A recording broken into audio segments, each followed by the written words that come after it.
সকাল 10টার মধ্যে হল ত্যাগ নিয়ে মুখোমুখি অবস্থান নিয়েছে খুলনা প্রকৌশল ও প্রযুক্তি বিশ্ববিদ্যালয়, কুয়েট প্রশাসন ও শিক্ষার্থীরা। সকাল থেকে বিশ্ববিদ্যালয়ের প্রধান ফটকের সামনে বিপুল সংখ্যক আইনশৃঙ্খলা বাহিনী মোতায়েন করা হয়েছে। এ বিষয়ে বিস্তারিত জানাতে কুয়েট ক্যাম্পাস থেকে সরাসরি যুক্ত হচ্ছেন খুলনা বিভাগীয় প্রতিনিধি মোহাম্মদ অসীম। শুনতে পাচ্ছেন নিশ্চয়ই। শিক্ষার্থীরা আসলে কি পরিমাণ সেখানে অবস্থান নিয়েছেন এবং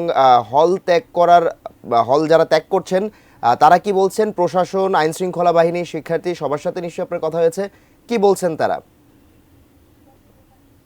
মাহাতি, দেখুন, গতকালকের ঘটনা দিয়েই শুরু করি।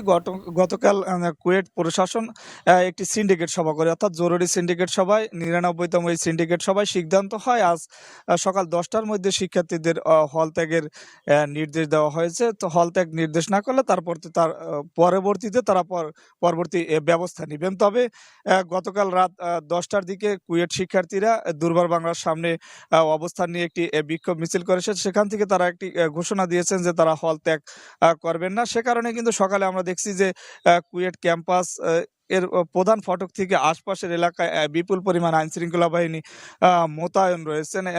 তবে প্রেক্ষাপটটা কিছুটা বদলেছে, অর্থাৎ কিছু সময় আগ থেকে আমরা দেখতে পেয়েছি যে কুয়েট শিক্ষার্থীরা কিন্তু একে একে হল ছেড়ে যাচ্ছেন। তবে যারা হল ছেড়ে যাচ্ছেন তারা একেবারেই সাধারণ শিক্ষার্থী। তারা বলছেন যে তাদের নিরাপত্তা সহ বিভিন্ন কথা মাথায় রেখে অভিভাবকদের সম্মতি নিয়ে কিন্তু তারা চলে যাচ্ছেন। তবে শিক্ষার্থী যারা আন্দোলনরত শিক্ষার্থী তারা বলছেন তারা হল ছাড়বেন না।